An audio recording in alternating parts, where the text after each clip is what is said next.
Okay, we should be good to get started. Thanks again for your patience. And thank you all so much for being here to learn more about the Johnson County Community Food and Farm Grant. My name is Cassidy Beamer. I work on the local food and farm team alongside Ilsa and Julie, who are also on tonight's Zoom meeting. We manage the Community Food and Farm Grant in addition to other local food initiatives at Johnson County. And we have a lot we're going to cover tonight. To start, I'll be giving an overview of our grant program, and then Ilsa will be walking through application questions and giving some recommendations on how to write strong responses. We'll circle back to me and I'll give a presentation about how applications are evaluated and share about some exciting one-on-one grant writing assistance we have this evening, and then also how to start and submit an online application.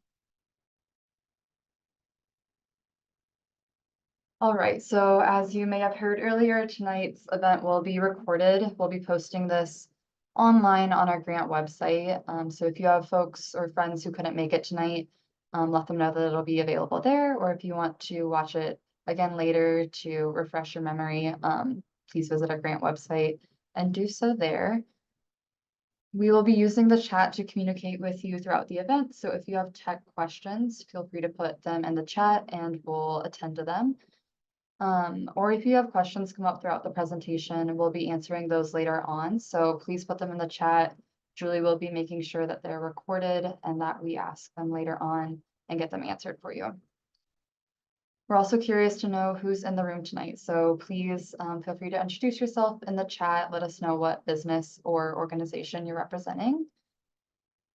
And then tonight we have the exciting option of interpretation channels. So if you need an Arabic, Spanish, or French interpreter tonight, feel free to navigate to the bottom of your screen where you'll see an interpretation button. And we have interpreters available in each of those languages. If you would like to mute the English, which you will also hear at a lower volume, you just hit mute original audio and you should be good to go from there.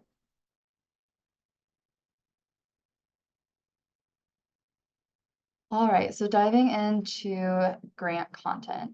The Community Food and Farm Grant first is funded by the American Rescue Plan Act. This is federal money that Johnson County received and then allocated to different initiatives throughout the county to respond to the COVID-19 pandemic. So we know the pandemic had vast impacts on our food system, and we advocated to use some of this federal money to create the Community Food and Farm Grant to address impacts locally.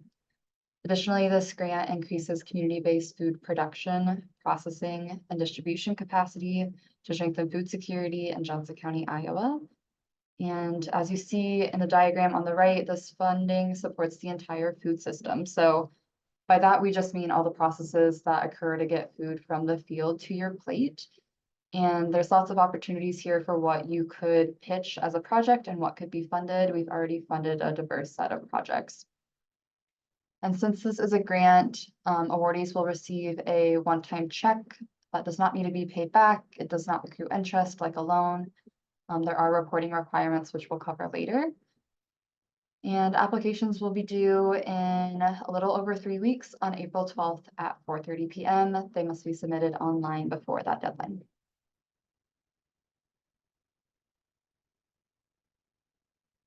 Next slide, please.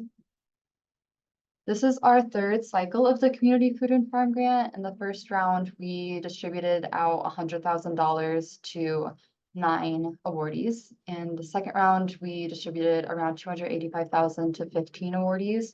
And this round, we have even more to distribute, up to $350,000. And we anticipate that funding 15 to 20 awardees. The award amount for this grant is $1,000 to $25,000. And we encourage you to check out our list of past recipients on our grant website to just learn about who we funded in the past, what kind of projects have made great applications. And yeah, that's available at our grant website. We have 3 goals for how we would like to see this funding impact the community.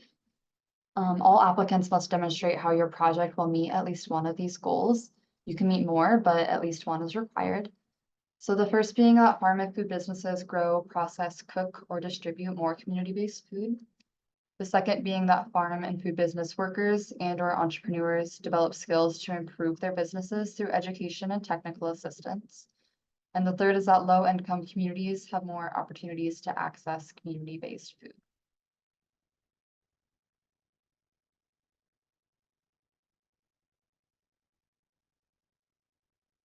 In order to be eligible for this grant, you must be a small farm, food business, nonprofit, or individual who produces, processes, or distributes community-based food in Johnson County or enables these activities. So food businesses could mean food trucks, farmers market vendors, it could be a catering business. This grant is also available to folks who have not yet started their business, but have plans to do so that are underway. Additionally, there are other requirements you must meet. First is that project entities must gross less than $1 million annually. We consider entities to be the business, organization, or individual that would receive the grant funds, that would actually receive and cash the check that we send you. So if you are a nonprofit who is applying for funds to support just a program of your nonprofit, you must report on the income of the entire nonprofit instead of reporting on the income of the program. The second additional requirement is that projects must impact Johnson County residents. What this means is that the funding is available to folks located outside of Johnson County. You could still be eligible to receive funds if that's the case. However, your project that is supported with grant funding must have a direct impact on Johnson County residents, and you'll be asked to explain this in detail in the application.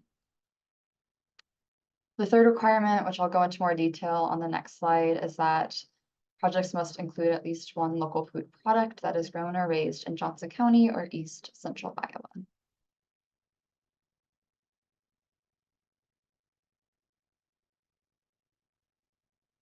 So we included this requirement, the local food requirement, to encourage local food businesses and nonprofits to source from local farmers. We believe that this will help build a more strong and resilient and connected food system. So if you are not growing, or if you are growing food, if you're a farmer, you will easily meet this requirement. But if not, you must include a plan in your application for how you will source at least one local food item from an identified local food source. So on this slide here, we listed a couple examples of local food sources.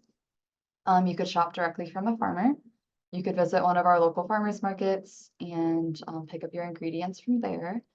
We also have a local food hub that aggregates food from different farmers and has an online market that you could shop from, or you could make purchases through their wholesale option. And we have several local dairies and creameries and meat and egg processors that are also count as local food sources. I want to emphasize that grocery stores is not listed on this slide. We do not consider them to be a local food source. Food items at grocery stores could be sourced locally, but more often than not, these products have been shipped in. So in the photo on the right, you'll see a fridge stocked with local food items. All of the items, we know exactly which farm they came from, and all of those farms are within a 2-hour drive from Johnson County. So the example food business refrigerator that you see here, for instance, the beets you see on the shelf, those were purchased from a farm in Kelowna. They only traveled a few miles to be delivered, and the money spent on those beets were invested in the local economy and directly supported another local food business in our community.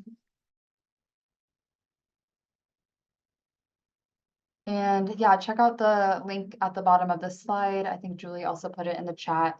You'll find a list of farmers markets and links to different local food sources there. This slide just lists a couple of real life examples of how past grant awardees have met the local food requirement. So El Azul is a Mexican market in North Liberty. There, in order to meet our local food requirement, they started a purchasing relationship with Field to Family Food Hub, and they started purchasing cabbage, potatoes, and frozen mixed veggies to stock their shelves and include in their prepared food items at their market. Hoyman Bosco Foods is a Filipino food business, and they started a new purchasing relationship with Bass Farms, a local farm where they purchase tomatoes directly from. and all their tofu purchases are from the local business, Old Capital Tofu.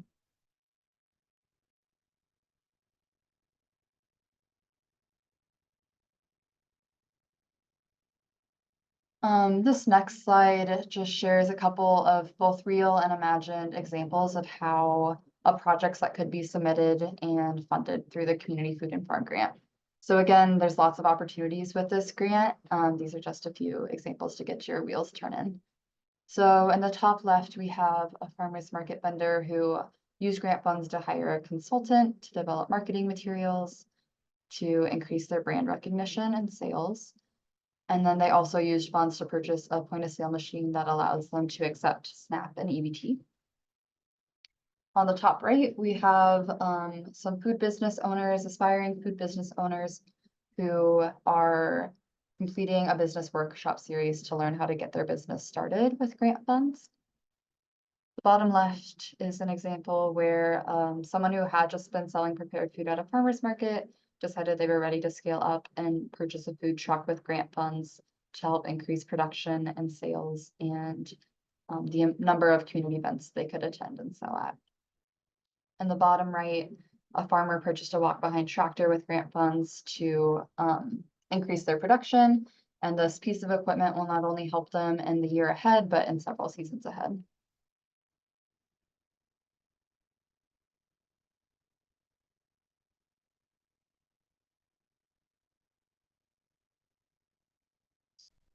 All right, there are just a couple ineligible costs for the Community Food and Farm Grant.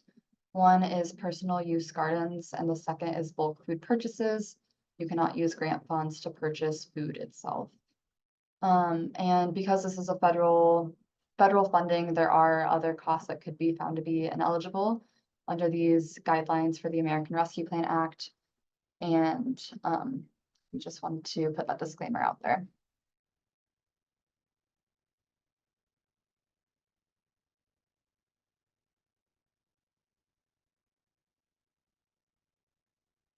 Next slide, please. Before I hand it over to Ilsa, I'll touch base briefly on the timeline for this grant. So applications are due Friday, April 12th at 4:30 p.m. Again, must be submitted online. And once applications are submitted, there will be a review process where a review committee evaluates applications and creates a final funding recommendation. Once the recommendation is approved by the Board of Supervisors, we will notify all applicants of their funding status via email. Very important to check your email with this grant. And then in July is when we will work with awardees to develop contracts and get those signed and approved by the board. And then in August is when we anticipate to have checks sent out and delivered. This grant timeline, the spending timeline is a year. So once you get your check, you can start making your purchases and they must be completed. All funds must be spent by August 2025, the next year. So now I'll pass it over to Ilsa and she will walk through the application questions and then we will reconvene for some question and answer after that.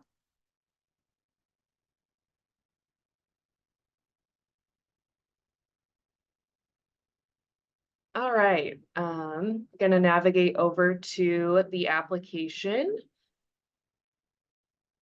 So I'm pulling up directly what it will look like when you are on the website, when you have created an account in our grant portal. It will lead you to this application. So I'm gonna walk through all of the application questions and give some general tips about what we are looking for in the application. To start off, we are looking for applicant information. So we ask that you put the name of your business, organization, or individual who is applying. Note that only one application will be accepted from any entity. If you do have multiple people that are working together on a project, please only submit one joint application. If you do have a legal name of your business or organization that is different than the name you do business as, please put that name here. And then fill out the information for the applicant's mailing address and the contact name for the application. Note that we will be using email for all major communication with the grant, so please use an email address that we will be able to contact you at. You'll also note when you open the application, you get to select your language of preference. The language of preference at the beginning is for the language that the application questions and prompts will be in. We also ask here, what is your preferred language for email communication? And please select the language that you would prefer to receive email communication in. Note that when you're filling out the application at any time, you can save and finish later and come back to your application.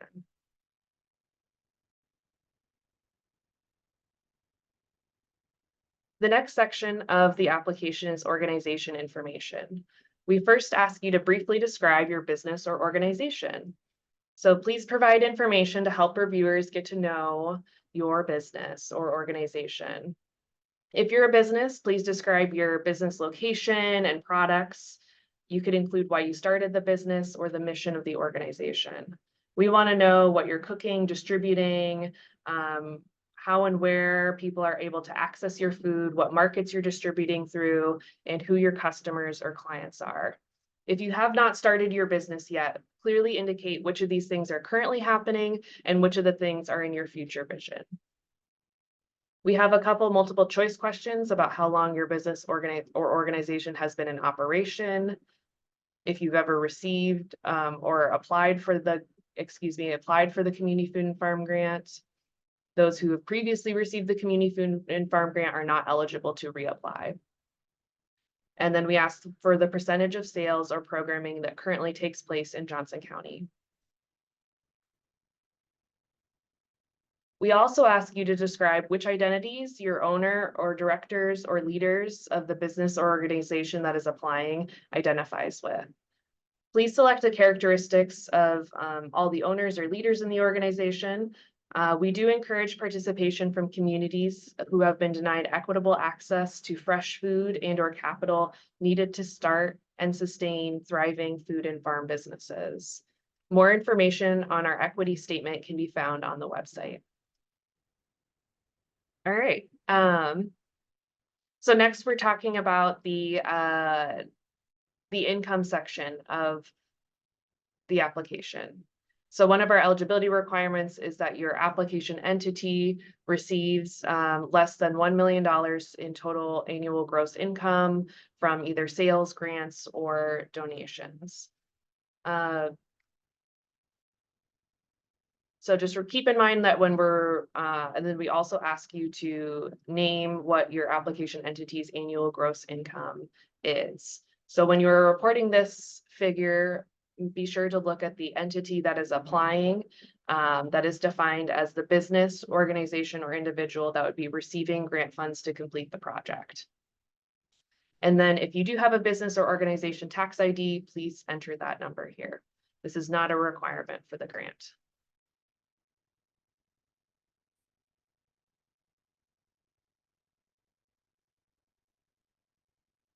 We will then be going to the project details and impact section.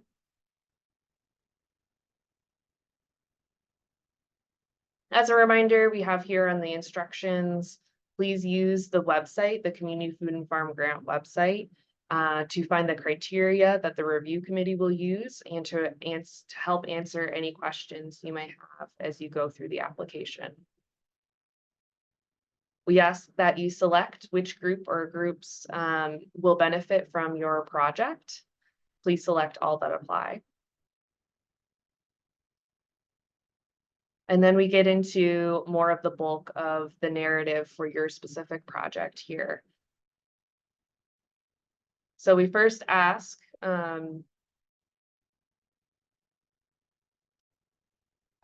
above we asked about your overall business or organization. This question here, what will you do with Community Food and Farm Grant funds? Please provide a clear description of your project. This question asks you about your specific project that will be funded by the grant. Your project should be a clear next step for your business or organization.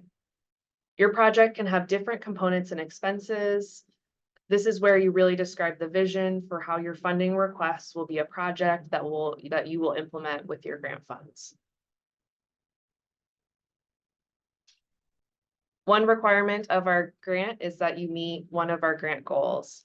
You may select more than one grant goal, but your project must meet at least one of the 3 grant goals. After you've selected your grant goals, we then ask, how will your project meet those grant goals that you selected above in the short term, 6 months to 1 year after project completion, and in the long term, more than 1 year after project completion. Reviewers will need to know how you can demonstrate how your project will achieve or make significant progress towards those grant goals that you selected. If, for example, you selected goal 1, you might describe how you will know that you are growing or processing more food. You could think about how will someone looking at your business or businesses know that you are supporting, be able to see the increase and describe that. If you select goal 2, describe what skills you or your employees will develop. How will these skills improve your business or others' businesses? If you select goal 3, describe where your food will be accessible that it wasn't before, and how you will be able to show that more people have access. Strong responses will clearly describe both short-term and long-term impacts tied directly to grant goals.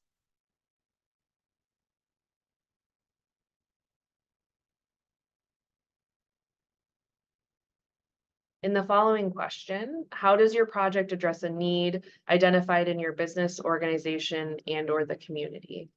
So here we ask you to describe what you might see as a gap in your business or a need in the community that will be addressed by your proposed project. We're asking you to help reviewers understand why your business needs this funding or why the community needs this project.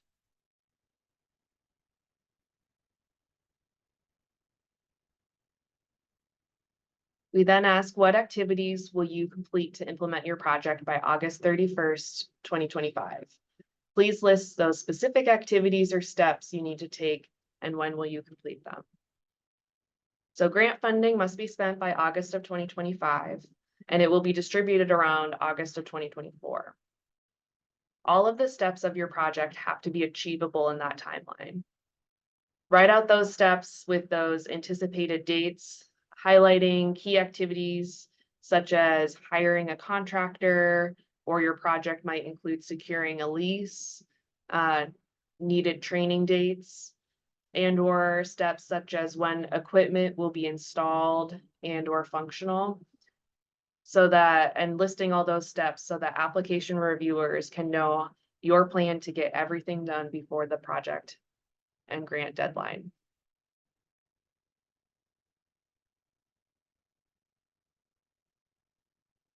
We then ask, how will your previous experience and existing infrastructure or resources help you complete this project? Please be sure to both describe experience and any resources you have or will put in place. So reviewers will be looking for information that shows that you have a plan for how to access all equipment, training, certifications, staff, and anything else needed for the project. Describe anything you already have in place under this question and how the experience you have will support your project.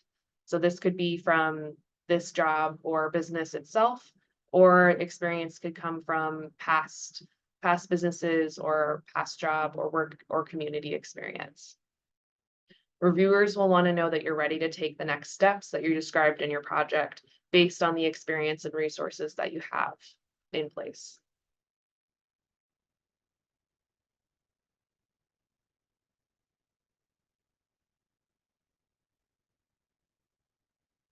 Next, how would your project impact Johnson County, Iowa residents? Grant projects must benefit the residents of Johnson County.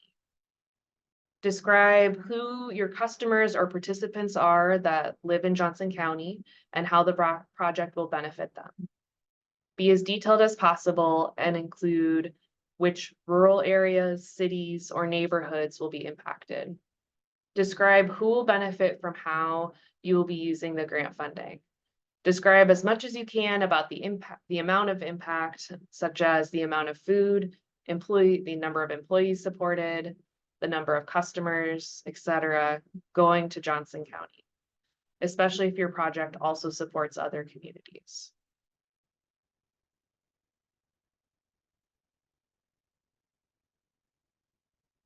We then ask about if your business or organization has experience sourcing local food products grown or raised by a farmer in the Johnson County food shed.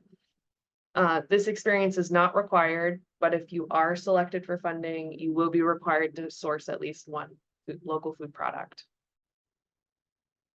In the following question, we ask you to describe how your project will include that local food product that's raised by a farmer here in the Johnson County food shed. Please include in your answer both the specific products that you'll be using, if it's a vegetable or a meat item or eggs, and where you will be purchasing them from. As Cassidy talked about, we had a list of those local food sources that are eligible, and needing to know, if you can, the name of the farmer that is growing or raising that product. So referring back to Cassidy's example, El Azul described that they would source peppers from the Field at Family Food Hub. And if you're looking for those local food sources, we have links to them on our website.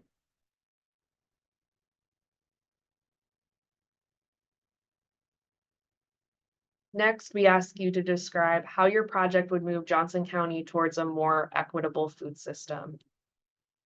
Your description could include how your project would provide food that meets the needs of different cultures, address barriers to accessing food, address barriers to starting and sustaining food or farm businesses, and whether your project supports business owners who identify as Black, Indigenous, multiracial, a person of color, LGBTQIA+, female, and/or a person with disabilities.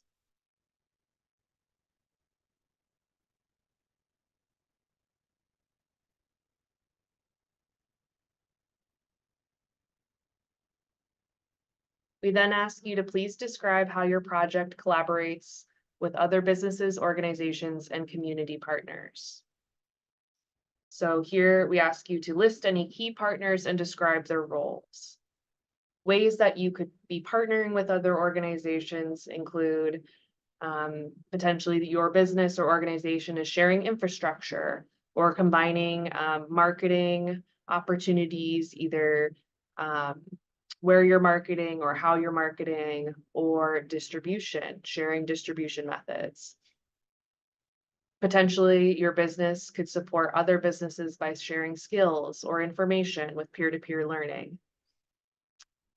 Describe all the other businesses, food and farm businesses that you are working with, and their roles. The overall purpose of our grant is to support local food and farm businesses so that our community can be more resilient in the face of emergencies and meet our everyday needs. So part of our purpose in this grant is to create a strong network of local businesses to feed our community.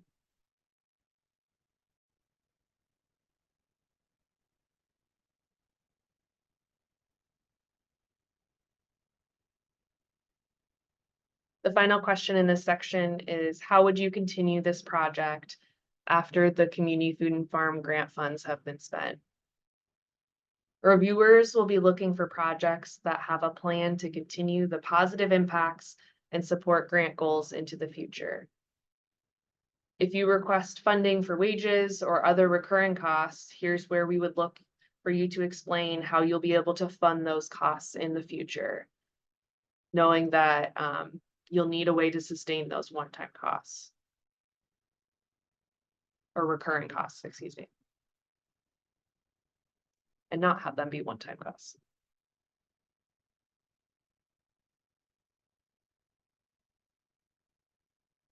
All right, we'll now go to the budget section.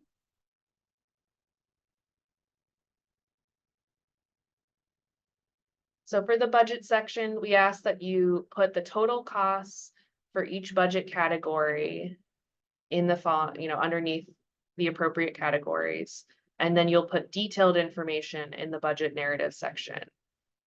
So our budget categories are buildings or building improvements, equipment, supplies these are any annual use items, land improvement costs. This would be any soil improvement, or anything that you're going to be putting in the ground if you're a farmer.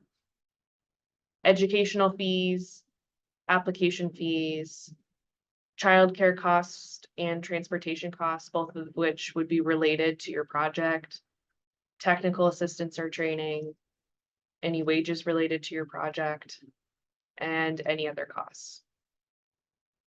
And then when you've entered all of the costs in the categories, you can use this calculator to sum up the values. So I have an example outlined, as you could see, as we were going through some numbers put into those categories.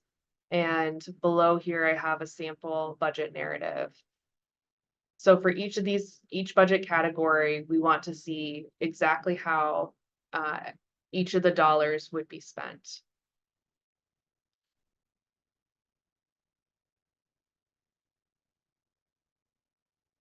And for each of those costs, we are also looking for, as much as you can, a specific cost estimate and a quote from which business you are getting that cost estimate from. So for example, buildings or building improvements is a budget category. And in this example, $6,000 is being proposed as the budget for laying a concrete floor to expand a packing area. And to make a strong application, I would have a quote, or I would have it as a quote from a business, quoted by ? Business. For my second budget category, equipment, $600 is the total for the category, $200 of which is budgeted for knives, $100 for a food processor, and $300 for 3 stainless steel tables. In this example, I'm imagining that this applicant is a farmer's market food business, and they are requesting funds to add fresh salsa to their menu. So all of the costs that are listed here are to help them achieve that project that is adding that fresh salsa. Under supplies, in this example, $335, and then there's an amount listed for salsa containers, an amount listed for custom sticker labels. This project also includes childcare costs, as in the project description, there would have been information about needing to take ServSafe class to support their project. And so here it is detailed that the $200 for childcare costs would cover 8 hours of childcare during that ServSafe training class. The transportation costs are detailed here to be transportation to that ServSafe class. And the technical assistance or training line item is $320 for ServSafe registration fees for both the business owner and manager. And like I said, this is just an example to show how for each budget category, we're expecting there to be details on every dollar, very specifically called out how those funds would be used.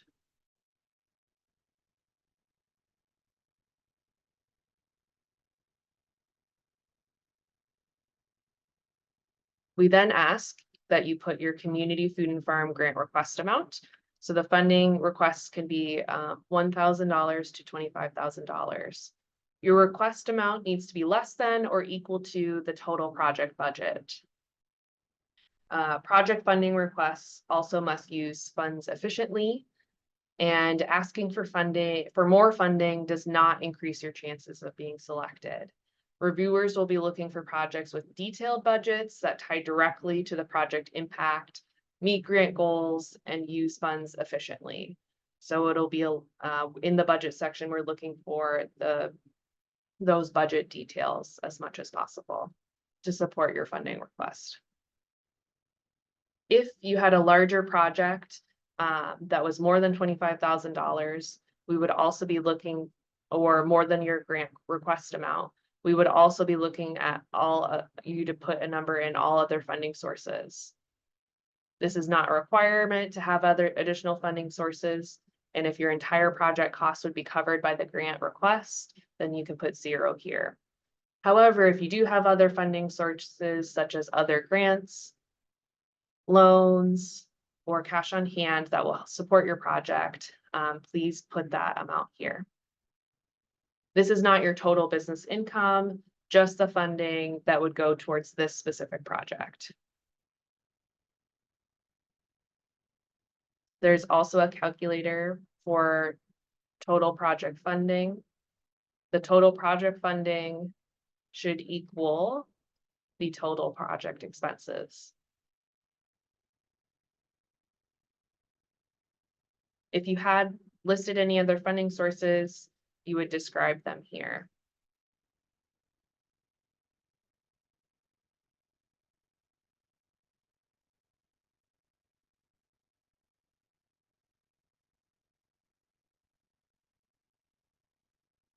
And the last question in the budget section, if you are selected for funding, Johnson County may award a smaller amount of funds than you requested.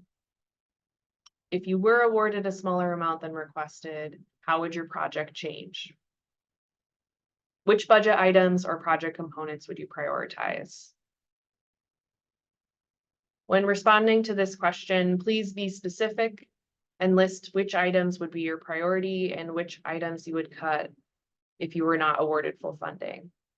Please describe if you could do this project with less funding, and describe any changes to the goals or impacts that would happen as a result of receiving less than the amount of funding you requested.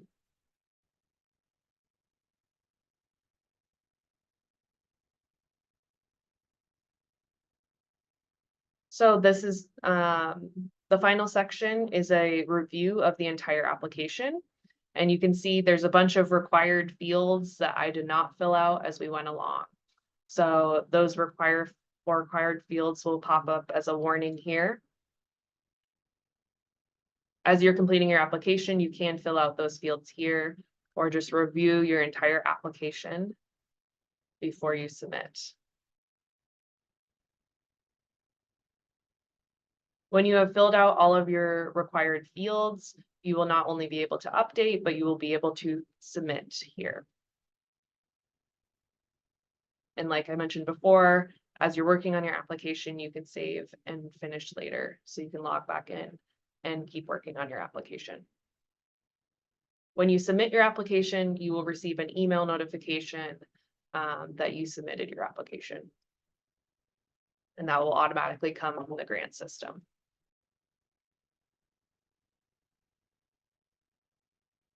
All right, that wraps my overview of the application. And at this point, we were going to open up for questions. And so Julie, do we have any questions yet in the chat? Yes, we do. And I will also encourage anybody who has a question, big or small, to go ahead and put that in the chat and we will get that answered in this section. We have another Q&A section at the very end of the presentation, but if you have anything you'd like to get answered now, we can do that. So Ilse and Cassidy, we have a question that says, do grant funds need to be used to purchase at least one local food product? Or if we propose a piece of equipment is purchased that can help us distribute locally sourced food more efficiently, would that be sufficient for this requirement? Yeah, so purchasing food is not an eligible expense of the grant, but your project must include a local food product. So purchasing a piece of equipment that would enable you to distribute a local food product would be sufficient. please just in your application, name what products you would be able to distribute with the purchase of that equipment.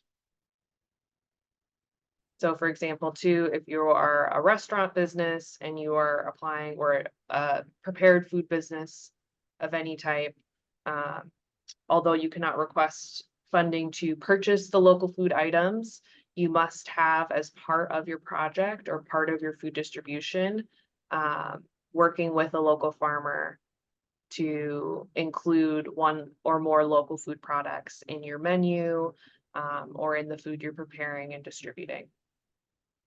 Myra, I saw that you were muted again, just as a heads up. And yeah, to echo Ilsa, the local food requirement is meant to encourage local sourcing from local farmers, and it's an incentive to get folks to start trying out those purchasing relationships. Awesome, thank you. Currently, that was our only question. So, again, if you have more questions, feel free to put those in the chat and we can answer those at the second question and answer period at the end of the presentation.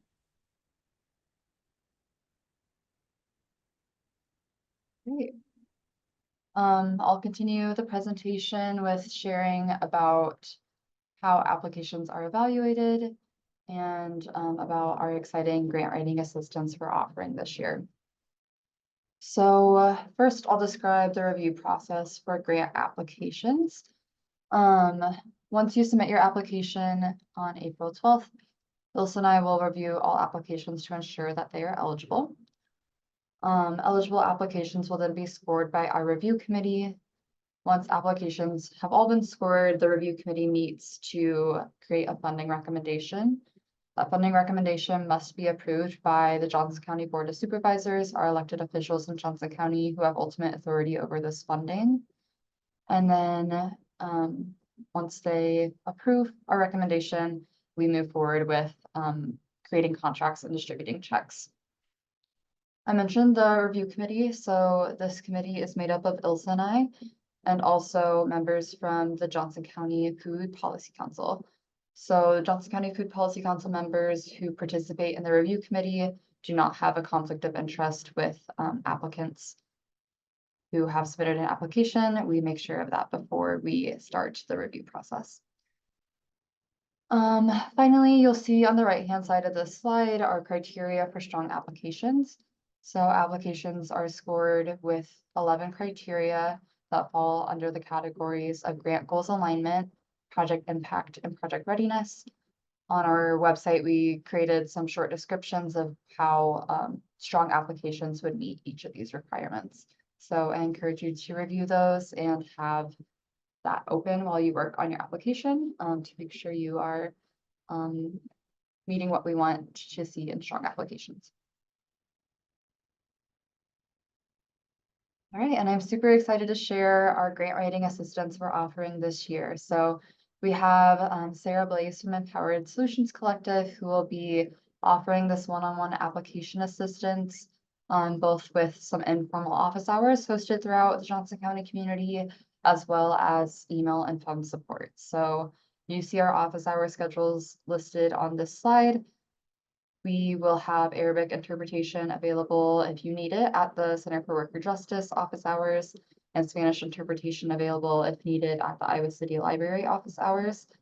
And this is just time for you to drop in with whatever questions you have. Sarah is a grant writing coach, has lots of experience helping folks write strong applications for similar grants, and she'll be able to help you with things like how to create a strong budget.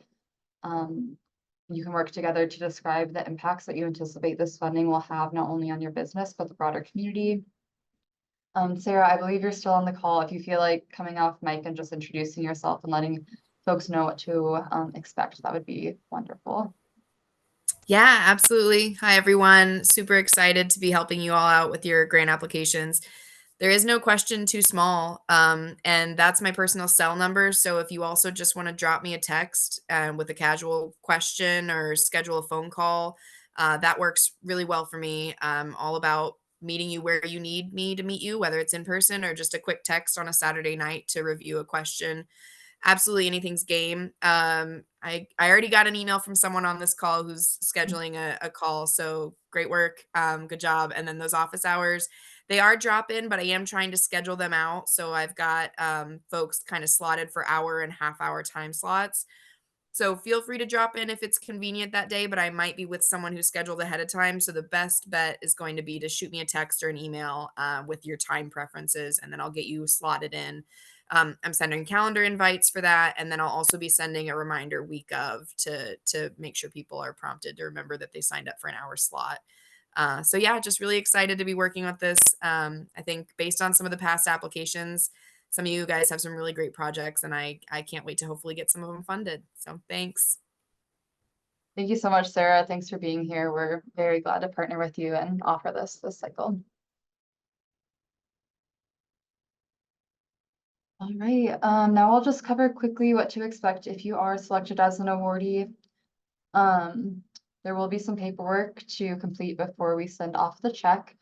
You'll have to submit a W-9 form. So this is just the form that the county uses to track how public funds have been spent. And it also allows the IRS to track how payments have been distributed. So this form requires either a tax ID for your business or a social security number. I see that Julie just linked the W-9 form in the chat if you do feel like taking a look to know what's required. Additionally, you'll have to agree to have your name and business advertised as a recipient of grant funds.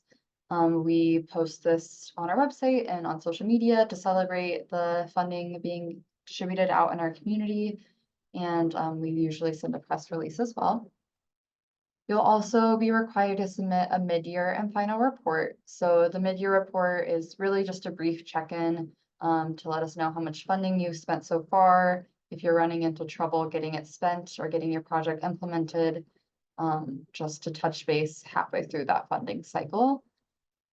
The final report is meant more to have you report on the impacts and outcomes of your project once it's complete. So it is due after the deadline to spend funds, and it helps us gather all that data. We need to show how this has impacted the community and your business. We also require site visits for this grant. So we have a picture of a site visit with Global Food Project on the right-hand side of this slide. These again are just check-ins. It's a time for staff and food policy council members to see what you've been working on, to check out your site and to get some great photo and video content. We bring our communications team out with us to capture some video clips that we use on social media. And you're also required to track all expenses and save your receipts and send them to us at those report deadlines. Again, federal funding, and we want to make sure it's being spent compliantly. I think that's a word. And we just ask, we'll provide you with a table to track how funds have been spent.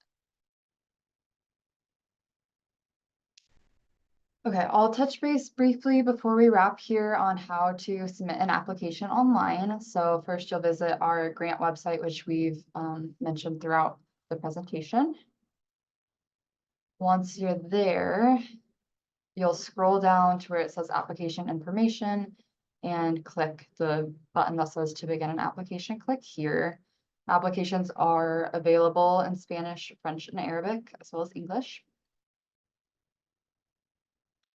Once you get into our application portal, which is called Blackbaud, if you hear us refer to Blackbaud, that's what we're talking about. If you have never submitted a grant with us before, you'll hit create an account, set up your account, and then if you do it successfully, you'll receive the email that you see on the bottom of the screen.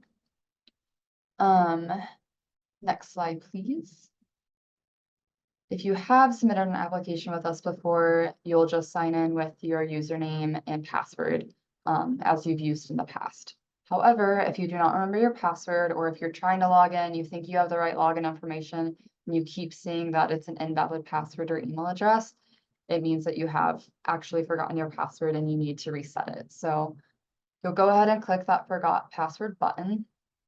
For whatever reason, Blackbaud makes it a little bit cumbersome to get through this process. So we did create a short how-to video, which is on our website. Please watch that to troubleshoot before reaching out to staff. We found that 9 out of 10 times it really is just needing to get through all the steps of the forgot password process to get you back into the system. Like Ilsa said, you don't need to complete your application in one sitting, thankfully. You can save it while you're working on it and then come back to it later. If you need to find the link in order to get back to Blackbaud, you can, it's available on our website where it says resume your application. And once you log into Blackbaud, you have the option of seeing those in progress applications, so the ones that you've saved to complete later. But if you've applied in the past, you can also see submitted applications, which could be useful if you're looking for a place to start, or if you want to improve responses that you've submitted in the past.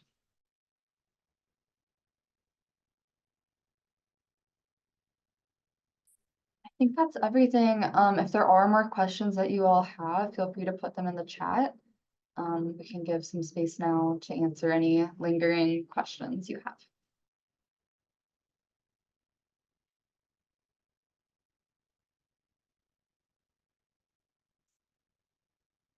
So Cassidy, I'm not seeing any questions right now. That said, everyone feel free to put something in the chat if you have a question. Otherwise, your question may be answered in the video resources that Cassidy shared or on our website. Yes, and thank you for adding the contact information, Julie, for both Ilsa and I as grant staff and Sarah with the one-on-one application assistance. Ilsa, if you want to click to the next slide, if you can also show it there.